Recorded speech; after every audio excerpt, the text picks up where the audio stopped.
Steam is home to some absolute gems in gaming, but unfortunately a lot of them are hidden gems that hardly ever get beyond the small pockets of Steam they are found in. Even when they get attention from popular sites or YouTube channels, they seem to stay somewhat hidden. Some rise up following a successful sequel, whereas others just get buried even further. That's the reality of Steam. It has far too much software for its own good, and Stories Untold is one such title that doesn't really get the attention it deserves. Hello everyone, I am RedBeakRaven and welcome to a discussion/showcase video on a little horror title called Stories Untold. In this video I'm just going to talk about the game and its potential to inspire something like it but bigger. Plus, it could be a recommendation video for an indie title to grab in this spooky month. Yes, Halloween is around the corner, and I thought I'd discuss something a bit creepy and probably not that well known, and something I was quite fascinated with actually. So let's get on with it, shall we?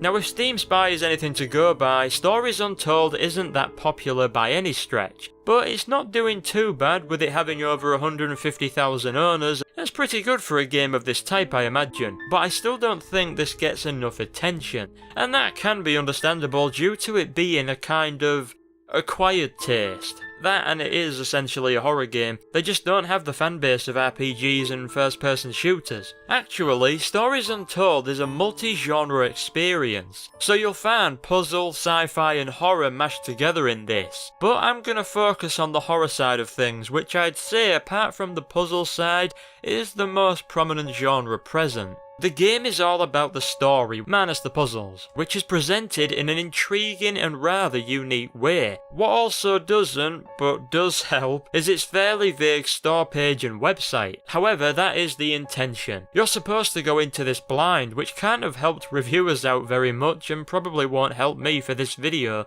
It is simply a must play yourself type of game, and that's fine because, believe it or not, it has a demo. Remember those. Oh god, that's going back some years. Unfortunately. Stories Untold is an experimental work of genius from the people over at No Code. The game came out early this year, so it's not exactly an old title, and I myself just played it this summer. At first glance, this is a classic-ish horror text adventure, but it's not quite that. It's hard to say more about it without spoiling some of the experience, so it's probably best that you play Stories Untold before watching the rest of this video. In that case, I'll say it's my recommended game to play this Halloween, especially with the new Stranger Things series coming out, because this game gives off quite a lot of Stranger Things vibes, mostly because it's a horror puzzle game that has you using 80s era technology. If you like games such as Hair Story, then this is probably right up your alley. It's also published by Devolver Digital if that's a make or break for you. So yeah, play the game, then come back. Though I won't spoil a huge amount, so stick around if you're not too fussed. Also, you might want to wait for Steam's probable Halloween sale around the 28th or 30th of October. That said, let's move on and into the real discussion. So slight spoilers for the game from here on out. Stories Untold is a bit of an old school horror game that consists of 4 episodes. The aesthetic of everything in it is the good old 80s. At the end of the day, it's a game that has you play around with old technology, only the technology bites back. I believe it's an experimental 4-part episodic horror game that started out with a free title released in 2016. The House Abandoned, which is actually the first episode of Stories Untold. The episode has you at a desk which on it is an old computer set up next to some household objects, photos, phone, etc. As you can see, I don't know why I'm explaining that, the computer is running a game called The House Abandoned. This text-based adventure, like many others, has you type in mostly simple commands to navigate through it. Commands such as use key and the like. Essentially, you're playing a game within a game and all goes fine as you progress through it. That is, until you set up computer and begin the game you're playing within the game you're playing in the game. I know, mind-boggling, isn't it? Suffice it to say, things start getting very creepy from here on out, and I personally found myself nervously progressing through the, what I would call, second version of The House Abandoned. I was stunned at how a text adventure could make me so rattled. The entire game is an atmospheric horror experience through and through, which is a very nice change of pace from all the monster chases we see in the horror space these days. The game pushes that feeling of dread by tricking you into thinking you're not alone, by giving you something to focus on even though it never actually presents itself. It's like expecting a jump scare that never comes. That feeling of dread never really leaves you. It's the power of suggestion, a highly useful tool in horror mediums that's usually present in good storytelling. What I see in Stories Untold is a title that paves the way for a bigger, more enhanced horror title that uses the same methods of creating a tense experience, giving you something to be frightened of without showing much material. Lovecraftian horror uses, or should use, the same thing. Atmospheric horrors may not appeal to as many people as, say, survival horrors, but dish out an intriguing story, slow-paced gameplay and nerve-wracking environments, tell people to go all out with headphones in a dimly lit room, and I'll bet good money they'd have just as good an experience as some popular horrors out there.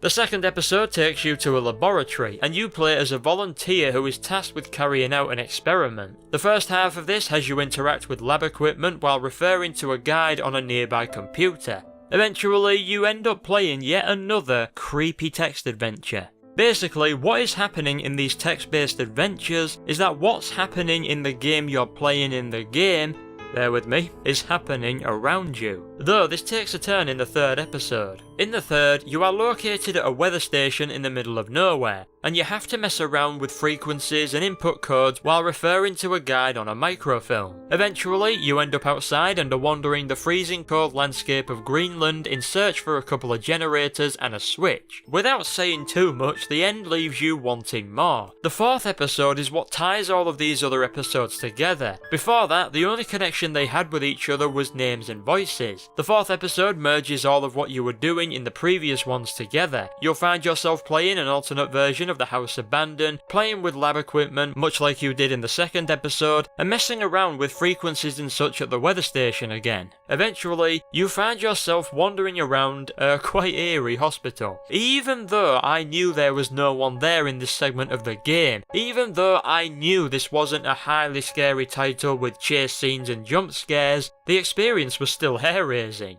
As you wander the corridor and rooms of the hospital, text appears on screen detailing what you are doing and feeling. This alone makes you tense, more so when a loud bang is heard and the game itself tells you someone else is here. That particular event right there is what sparked these thoughts on how this could inspire a decent-sized atmospheric horror title with an intriguing story to tell in a rather innovative way. Imagine Stories Untold being a 6-hour first-person horror game. Imagine if what you had to do to proceed through various sections of the game was to somehow play out text-based adventures dotted around. What if that hospital sequence was stuck on a larger scale? There was something eerie about the text appearing on screen and telling me what I'm doing and what's happening around me. Plus, as I've said, the game gives off quite a few Stranger Things vibes, which is a good compliment in and of itself. I suppose what I'm saying here is essentially, the way the game presents the story is excellent and unlike many others, and I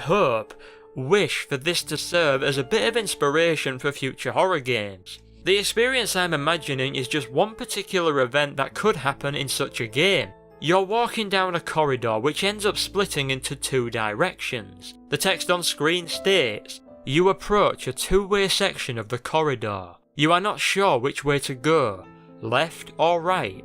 Either way, you need to make a decision fast, as there's something behind you. Now that something could lead to a chase sequence or just give players a fright before disappearing, not necessarily a jump scare, that would be the easy option. Or perhaps there doesn't even have to be anything there for players to get a scare. From the looks of things, many people are becoming fatigued of the run from the scary monster approach, and I personally am getting sick of games using one too many jump scares in a cheap and awful way. Or perhaps there's a need for more horror titles that instead of just allowing you to run away, allow you to either fight back or just do neither. A true psychological horror experience, some might say. Take Layers of Fear for example, a horror title that tries to make full use of its psychological elements. There's no monster to run away from, but there is a monster. Layers of Fear plays with its players by messing with minds and actually doing jump scares, most of them. Maybe just some of them right. It bleeds atmosphere, and rather than just throw cheap jump scares at you left, right and centre, sometimes, it plays with you beforehand. The problem is, Layers of Fear's shortcomings make the whole experience something you could probably find at a Universal Halloween Horror Nights attraction, and jump scares are detestable when used lazily and one too many times, which in my opinion this game also did. A better example would be the most genius and terrifying experience of them all, PT, the glorious horror demo from Hideo Kojima and Guillermo del Toro. PT never really strayed from its genre like Stories Untold does, but it's the best example we have of an experience that fills you with dread without having the run and hide or fight mechanic, and really when you think about it, without having that much going on. Or at the very least, the demo presents the illusion not much is happening in this very small environment. Imagine Stories Untold merged with PT. You're there, wandering around a location, and you come across a computer. You make your way through the text adventure on it when suddenly, all manner of things start to happen. Shadows on the walls, strange noises, the ability to look around as you type and see things happening as they are in the text on screen. Computers and horror have an interesting relationship and both go well together when trying to create a scary moment. Of course, it's not just about the scares or apprehensive moments, but the story itself. While Stories Untold's narrative lost a fair amount of its mystery and interest by the 4th episode, it was overall an unoriginal yet decent story. But the key thing about it wasn't necessarily the story itself, but how it was told. That is where a lot of horror games slip up. The storytelling itself is just as important, and Stories Untold does this in a very interesting and unique way, which makes it stand out despite its cliché story of guilt. If a game such as this was to branch out and have a bigger production value, it could turn into something on a similar level to PT, or better yet, a horror experience like no other, and one that shows just what atmospheric horrors can really do. And considering that Stories Untold was an experimental game, maybe there is something in the future yet. So Devolver Digital, if you ever see this, if you aren't already, make it happen. Thanks, love ya. No really, I do. So that was just a shortish discussion I wanted to have about a game that really made me think about horror games and the direction the genre itself seems to be going. I wanted to get my thoughts out there and see if there's anyone that, well, is interested for one and shares the more similar thoughts. As I said, I recommend this game to almost anyone really that doesn't mind a small puzzle and light horror experience, shall we say.